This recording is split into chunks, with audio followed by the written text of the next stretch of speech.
Hi viewers, কেমন আছেন? আশা করি ভালো আছেন, সুস্থ আছেন এবং অবশ্যই নিরাপদে আছেন। কমপ্লিটিং সেন্টেন্সের আরও কিছু নতুন নিয়ম নিয়ে আমি আপনাদের সামনে হাজির হয়েছি। আশা করি পুরো সময়টা আপনারা আমার সাথেই থাকবেন। আমি আমার প্রিভিয়াস ক্লাসগুলোতে কমপ্লিটিং সেন্টেন্সের কিছু বেসিক আইডিয়াস আপনাদের সামনে তুলে ধরেছি। তাছাড়া কিছু নিয়ম সম্পর্কেও আলোচনা করেছি। আশা করি আপনারা সবাই দেখেছেন। আর যদি না দেখে থাকেন তাহলে অবশ্যই দেখে নেবেন। আর হ্যাঁ, অবশ্যই আমার ক্লাসটা যদি আপনাদের ভালো লেগে থাকে তাহলে আমার চ্যানেলটা সাবস্ক্রাইব করবেন এবং পাশে থাকা বেল আইকনটা অবশ্যই প্রেস করবেন যাতে সবার আগে সব আপডেট পেতে পারেন। তাহলে শুরু করা যাক।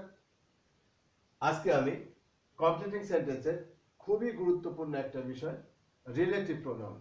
রিলেটিভ প্রোনাউন নিয়ে আলোচনা করব। Relative pronoun.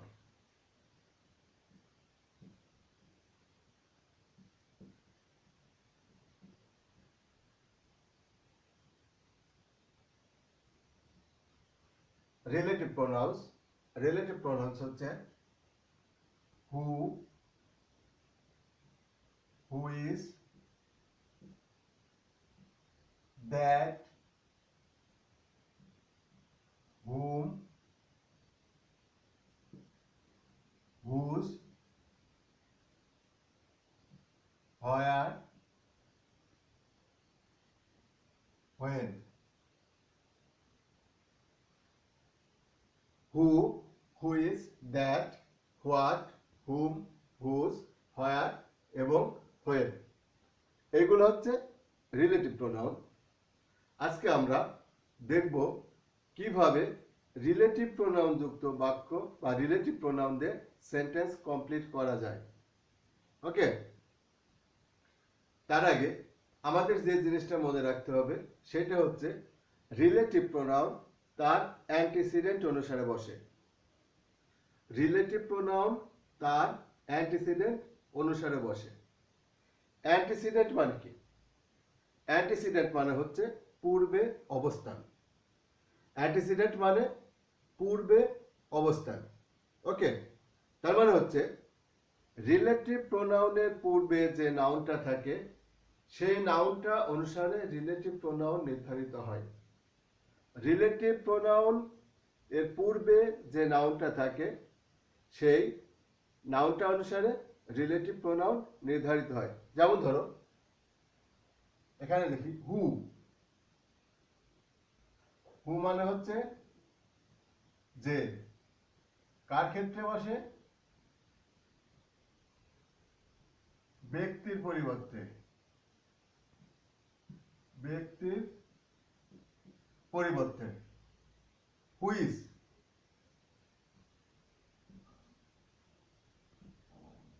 যা বা যেটা। এটা কার পরিবর্তে বসে? বস্তুর পরিবর্তে।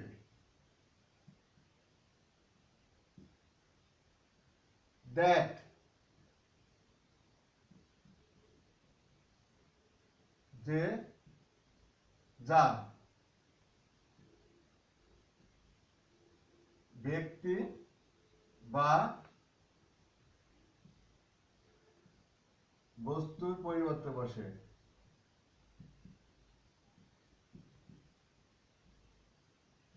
দ্যাট, হুম,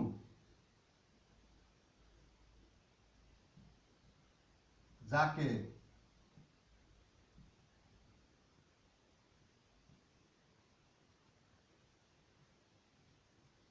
ব্যক্তি অবজেক্টিভ ফর্ম হিসাবে বসে।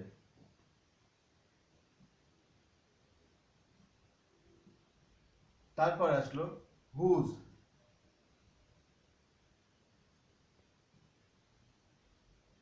এটা হচ্ছে যা। এটা বস্তুর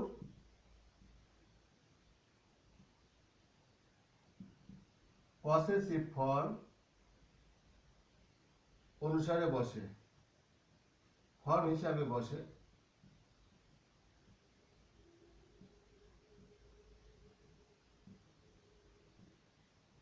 তারপরে আছে হয়ার।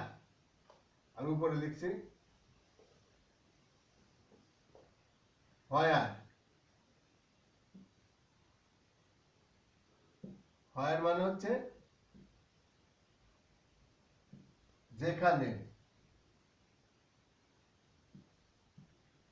সরি,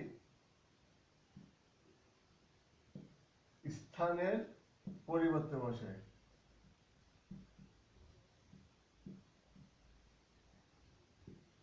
আর থাকলো when, যখন,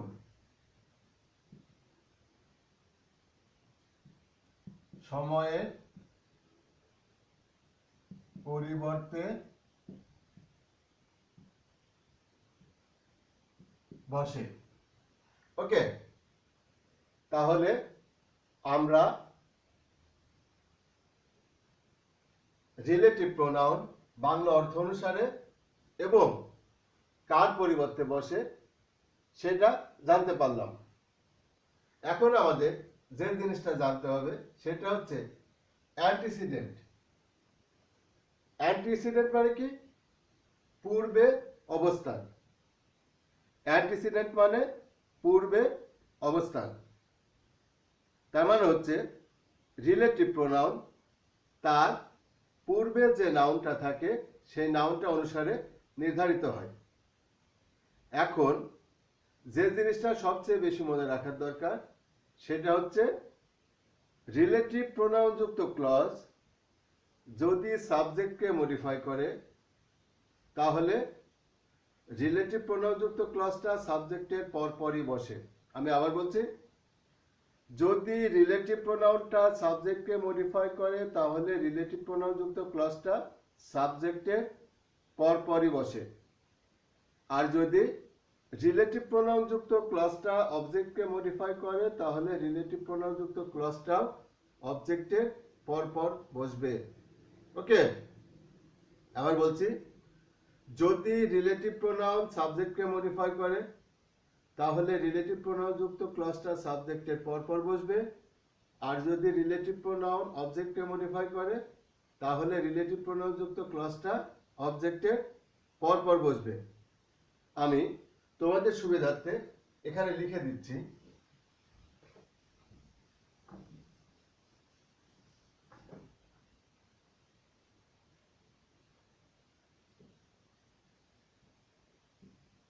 রিলেটিভ প্রোনাউন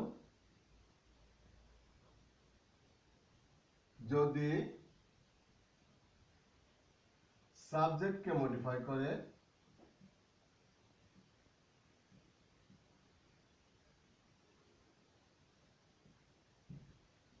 তাহলে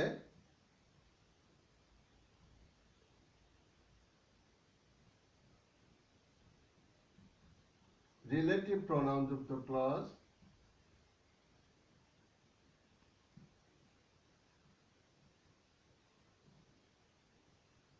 সাবজেক্টের পরপর বসে।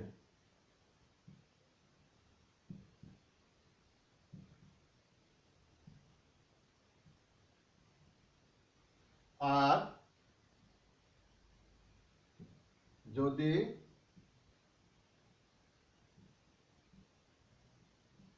রিলেটিভ প্রোনাউনটি অবজেক্টকে মডিফাই করে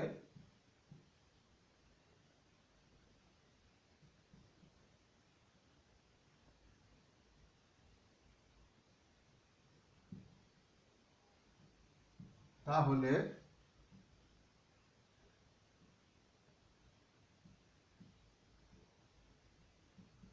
রিলেটিভ প্রোনাউন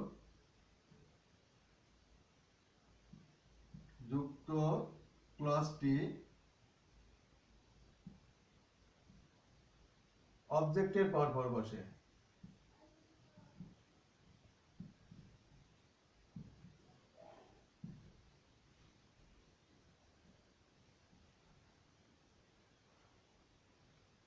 রিলেটিভ প্রোনাউন যদি সাবজেক্টকে মডিফাই করে তাহলে রিলেটিভ প্রোনাউন যুক্ত ক্লজ সাবজেক্টের পরপর বসে। আর যদি রিলেটিভ প্রোনাউনটি অবজেক্টকে মডিফাই করে তাহলে রিলেটিভ প্রোনাউন যুক্ত ক্লজটি অবজেক্টের পরপর বসে। ওকে, এই জিনিসটা অবশ্যই মনে রাখতে হবে। আর একটা জিনিস আমরা সবাই জানি, সেটা হচ্ছে নাউনের পরিবর্তে প্রোনাউন বসে, তাই তো? নাউনের পরিবর্তে প্রোনাউন বসে, তাই রিলেটিভ প্রোনাউনের আগে যে নাউনটা থাকবে সেই নাউনটা অনুসারে রিলেটিভ প্রোনাউন নির্ধারণ করতে হবে। আর সবচেয়ে বেশি যে বিষয়টা গুরুত্বপূর্ণ সেটা হচ্ছে আমরা আমরা রিলেটিভ প্রোনাউনের পরে যে ভার্বটা ব্যবহার করব, আমরা রিলেটিভ প্রোনাউনের পরে যে ভার্বটা ব্যবহার করব সেই ভার্বটা কিসের উপর নির্ভর করবে? ওই রিলেটিভ প্রোনাউনের উপর না, ভার্বটা নির্ভর করবে ওই রিলেটিভ প্রোনাউনের অ্যান্টিসিডেন্টের উপর। ওকে,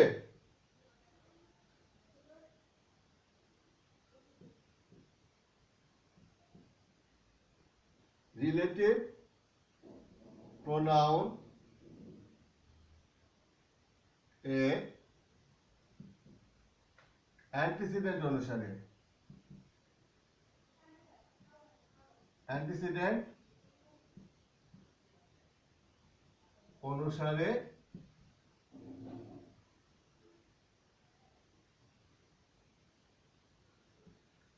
রিলেটিভ প্রোনাউনের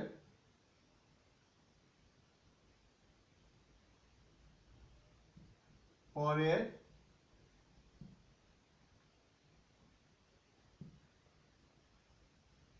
ভার্ব বসে।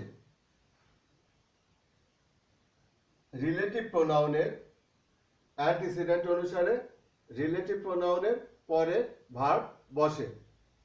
তবে হ্যাঁ, যদি ওই রিলেটিভ প্রোনাউনটা ক্লজের সাবজেক্ট হিসেবে বসে, যদি ওই রিলেটিভ প্রোনাউনটা ক্লজের সাবজেক্ট হিসেবে বসে, তাহলে রিলেটিভ প্রোনাউনের অ্যান্টিসিডেন্ট অনুসারে পরবর্তী ভার্ব নির্ধারণ হবে। কিন্তু রিলেটিভ প্রোনাউনটা যদি সাবজেক্ট হিসেবে না বসে, তাহলে অ্যান্টিসিডেন্ট অনুসারে ভার্ব নির্ধারিত হবে না। আমি আবার বলছি, রিলেটিভ প্রোনাউনটি যদি রিলেটিভ প্রোনাউন যুক্ত ক্লজের সাবজেক্ট হিসেবে বসে, তাহলেই অ্যান্টিসিডেন্ট অনুসারে ভার্ব নির্ধারিত হবে। আর যদি সাবজেক্ট হিসেবে না বসে, তাহলে অ্যান্টিসিডেন্ট অনুসারে ভার্ব নির্ধারিত হবে না। ওকে, এখন আমরা দেখি স্ট্রাকচারটা কেমন হয়। যদি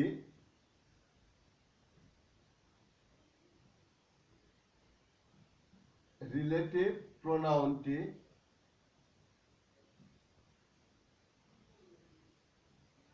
সাবজেক্টকে মডিফাই করে,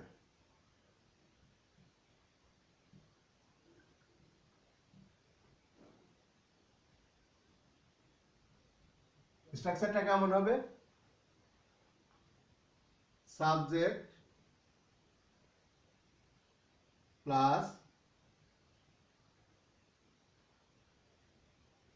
রিলেটিভ প্রোনাউন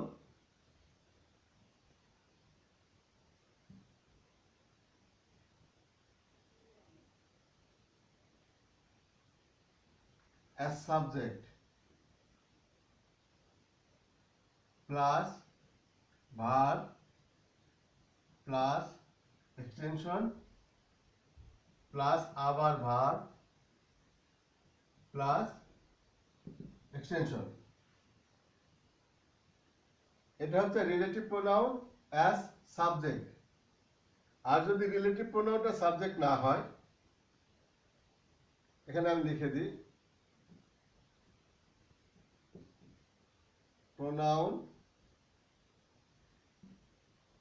নিজেই সাবজেক্ট হলে, রিলেটিভ প্রোনাউন নিজেই সাবজেক্ট হলে স্ট্রাকচারটা কেমন হবে? প্রথমে সাবজেক্ট, তারপরে রিলেটিভ প্রোনাউন অ্যাজ সাবজেক্ট, অর্থাৎ রিলেটিভ প্রোনাউন সাবজেক্ট হিসেবে বসবে, তারপরে ভার্ব প্লাস এক্সটেনশন প্লাস আবার ভার্ব প্লাস এক্সটেনশন। এটা হচ্ছে প্রিন্সিপাল ক্লজ।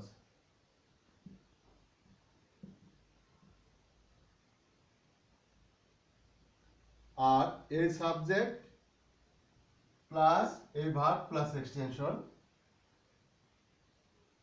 সরি আমি ভুল লিখেছি, এটা হচ্ছে সাবঅর্ডিনেট ক্লজ।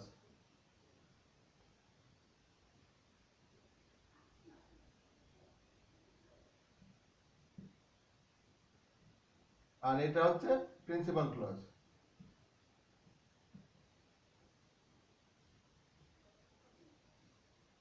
ওকে, অর্থাৎ রিলেটিভ প্রোনাউন যুক্ত ক্লজটা হবে হচ্ছে সাবঅর্ডিনেট ক্লজ, আর বাকি যে subject plus verb plus extension এটা হবে হচ্ছে প্রিন্সিপাল ক্লজ। আর রিলেটিভ প্রোনাউন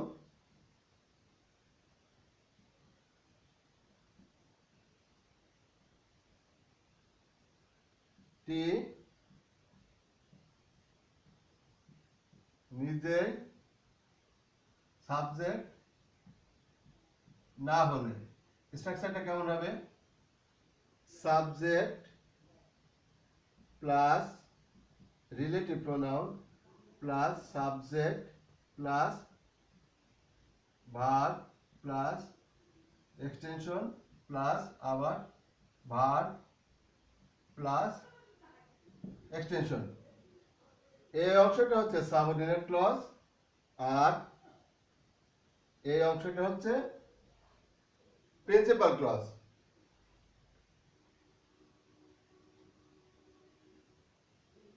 আর এটা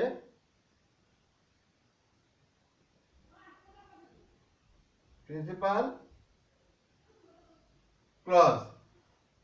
ঠিক আছে, তাহলে আমরা দেখতে পাচ্ছি রিলেটিভ প্রোনাউন যদি সাবজেক্টকে মডিফাই করে তাহলে কিভাবে, রিলেটিভ প্রোনাউন যদি সাবজেক্টকে মডিফাই করে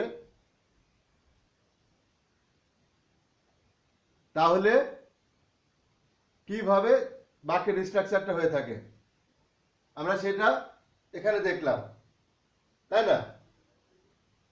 যদি রিলেটিভ প্রোনাউন নিজেই সাবজেক্ট হিসেবে বসে তাহলে স্ট্রাকচারটা হয় হচ্ছে subject plus relative pronoun plus verb plus extension plus আবার ভার্ব প্লাস এক্সটেনশন। আর যদি রিলেটিভ প্রোনাউনটা নিজেই সাবজেক্ট হিসেবে না বসে তাহলে কিভাবে হয়? Subject plus relative pronoun plus আবার subject plus verb plus extension plus আবার ভার্ব প্লাস এক্সটেনশন। ঠিক আছে, এখন আমি কিছু এক্সাম্পলস তোমাদের সামনে তুলে ধরবো।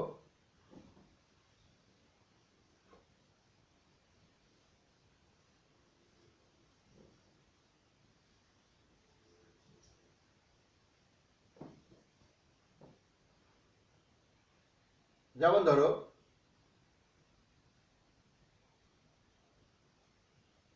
দা boy who is playing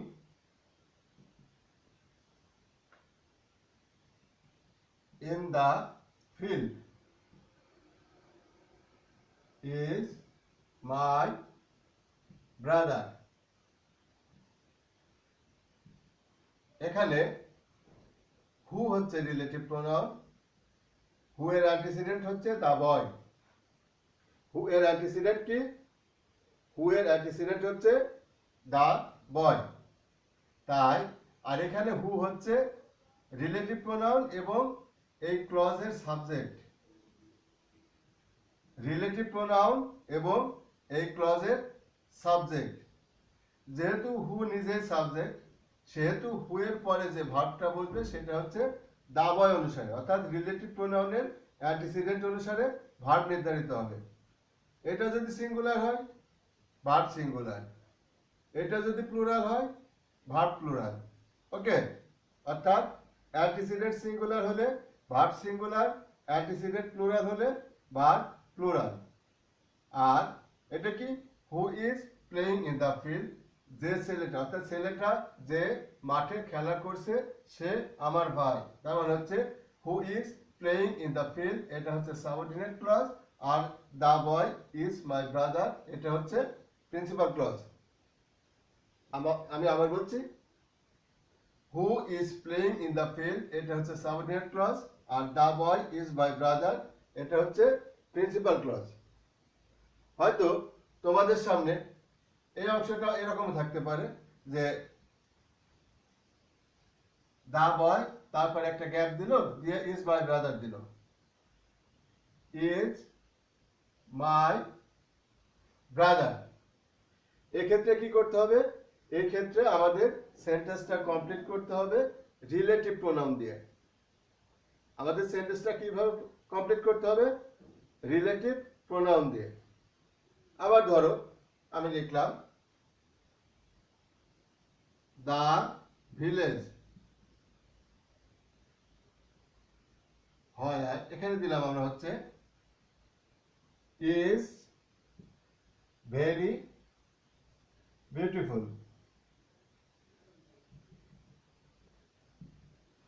is very beautiful. তার মানে হচ্ছে এই বাক্যটা কমপ্লিট করতে হবে রিলেটিভ প্রোনাউন দিয়ে, তাই না? আর দা ভিলেজ এটা হচ্ছে একটা স্থানের নাম। দা ভিলেজ হচ্ছে একটা স্থান, আর স্থান বোঝাইলে রিলেটিভ প্রোনাউন আমরা এখানে কি ব্যবহার করব? হোয়ার। হোয়ার, ঠিক আছে? হোয়ার, এই হোয়ারটা কি এখানে সাবজেক্ট হিসেবে বসছে? না, বসেনি।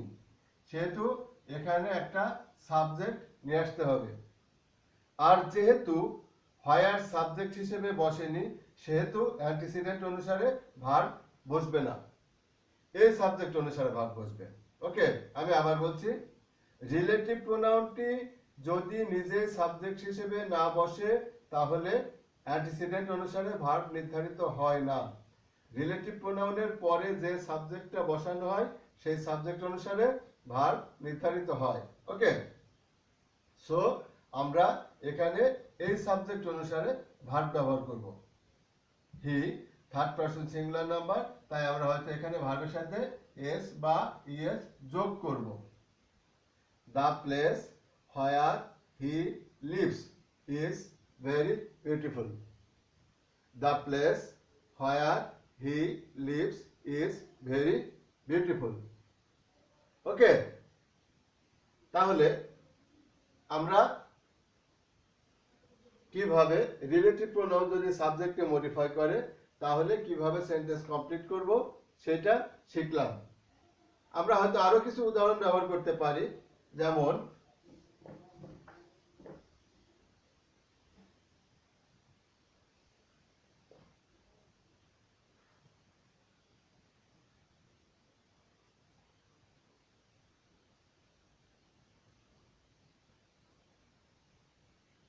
দেখলাম সাকিব, সাকিব আর হাসান, হয়তো এটুক দেওয়া থাকে, who is the best rounder allrounder of the world. Shakib Al Hasan who is the best all-rounder of the world. এখানে who is the best all-rounder of the world এটা সাবঅর্ডিনেট ক্লজ, আর প্রিন্সিপাল ক্লজের সাবজেক্ট হচ্ছে সাকিব আল হাসান। তাই এখানে এই সাবজেক্টের ভার্ব এবং এক্সটেনশন লিখতে হবে। আমাদের হয়তো এটা কমপ্লিট করতে বলা হলো। তাহলে Sakib Al Hasan who is the best allrounder of the world, এখানে আমরা দিলাম এরকম score 100 in the last match. Sakib Al Hasan who is the best allrounder of the world scored 100 in the last match. এখানে দেখো, এখানে রিলেটিভ প্রোনাউন হু সাবজেক্ট হিসেবে বসছে, তাই অ্যান্টিসিডেন্ট অনুসারে ভার্ব বসেছে। হু যেহেতু সাবজেক্ট হিসেবে বসছে তাই অ্যান্টিসিডেন্ট অনুসারে ভার্ব ব্যবহার করা হয়েছে। আবার আরেকটা হতে পারে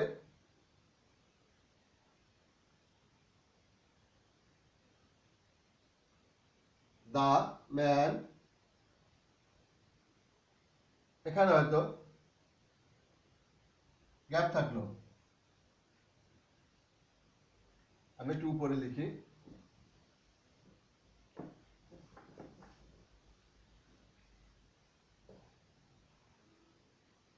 দা man whom the police arrested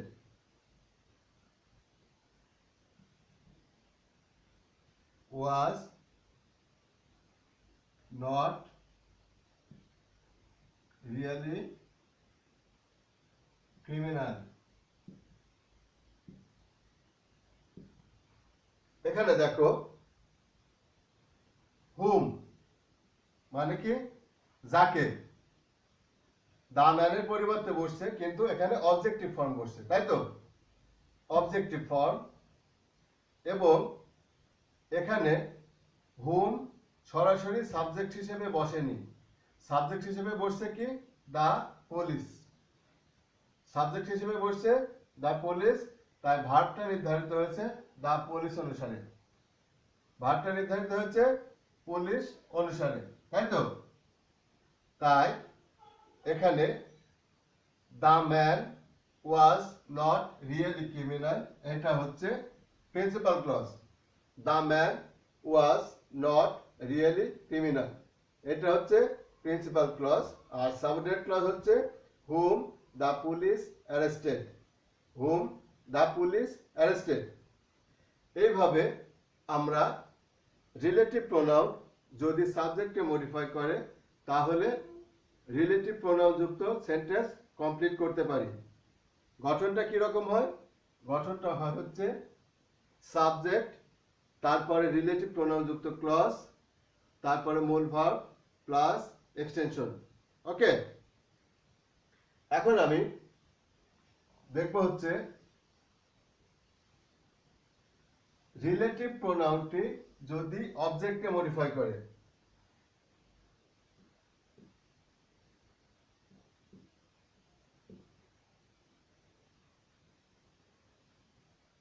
T অবজেক্টকে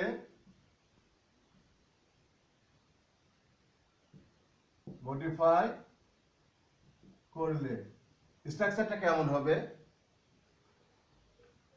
subject plus verb plus object extension plus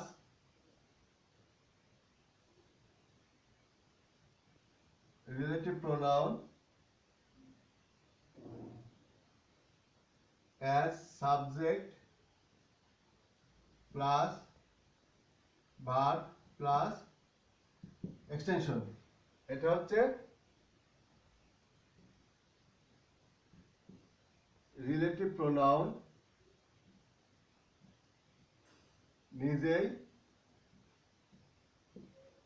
subject হলে।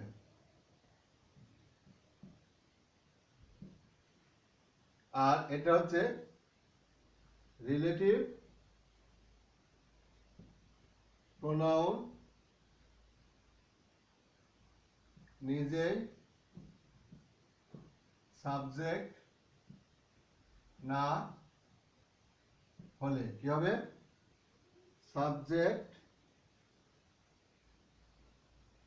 Subject plus verb plus object extension plus relative pronoun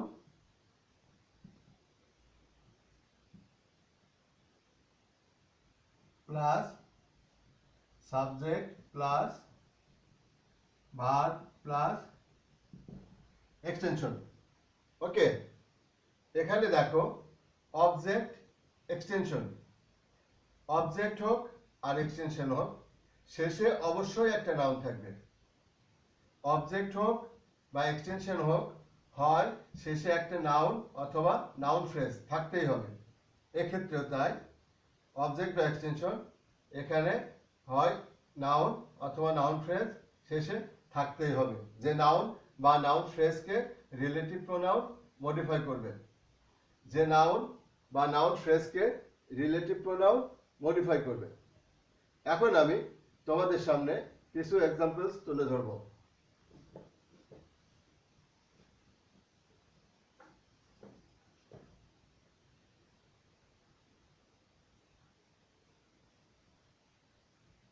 This is the boy.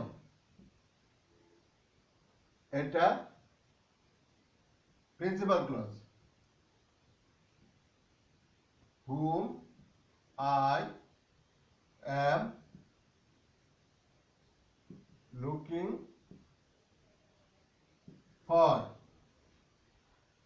This is the boy whom I am looking for. আবার এরকম হতে পারে, This is the man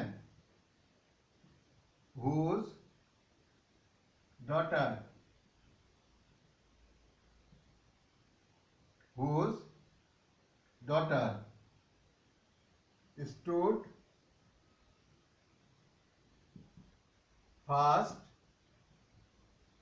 in the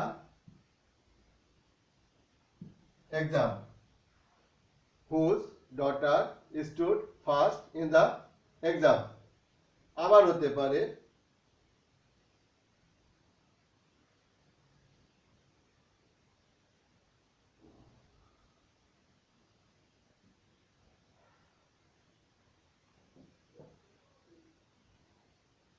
I saw the boy who got the first prize. I saw the boy who got the first prize. এখানে দেখো relative pronoun who subject হিসেবে বসছে এবং তার অ্যান্টিসিডেন্ট দা বয়ের পরিবর্তে বসছে, তাই এখানে গট ভার্বটা বসেছে দা বয় অনুসারে। The boy got the first prize. Okay, এখানে হুজ ডটার, হুজ মানে কি? যার। হুজটা দা ম্যানের পরিবর্তে বসছে, কিন্তু সাবজেক্ট হচ্ছে তার কন্যা, সাবজেক্ট হচ্ছে তার কন্যা, এই লোকটার কন্যা, তাই এই হুজ ডটার অনুসারে ভার্ব বসেছে, দা ম্যান অনুসারে ভার্ব বসেনি। এই ক্ষেত্রেও তাই, দা বয়ের পরিবর্তে হুম অবশ্যই বসেছে, কিন্তু এখানে সাবজেক্ট আই, তাই আই অনুসারে ভার্ব বসেছে, দা বয় অনুসারে ভার্ব বসেনি। ওকে, তাহলে আমরা রিলেটিভ প্রোনাউন যুক্ত কমপ্লিটিং সেন্টেন্স কিভাবে কমপ্লিট করা যায়, বা কোন ক্ষেত্রে সেন্টেন্স কমপ্লিট করার জন্য রিলেটিভ প্রোনাউন ব্যবহার করতে হয়, বা কোন ক্ষেত্রে কোন রিলেটিভ প্রোনাউনটি ব্যবহার করতে হয়, সেটা আলোচনা করলাম। আমার মনে হয় তোমরা বুঝতে পেরেছো। তোমরা যদি ভিডিওটা বারবার দেখো এবং বাড়িতে প্র্যাকটিস করো, তাহলে বিষয়টা অবশ্যই ভালোভাবে বুঝতে পারবে এবং সমস্ত সমস্যার সমাধান করতে পারবে। যাই হোক বন্ধুরা, যদি আমার ভিডিওটা তোমাদের ভালো লেগে থাকে তাহলে অবশ্যই লাইক করতে ভুলবে না। আর তোমাদের যদি কোনো প্রশ্ন থেকে থাকে তাহলে অবশ্যই কমেন্ট বক্সে লিখবে, আমি তোমাদের সমস্ত প্রশ্নের উত্তর দেওয়ার চেষ্টা করব। ধন্যবাদ।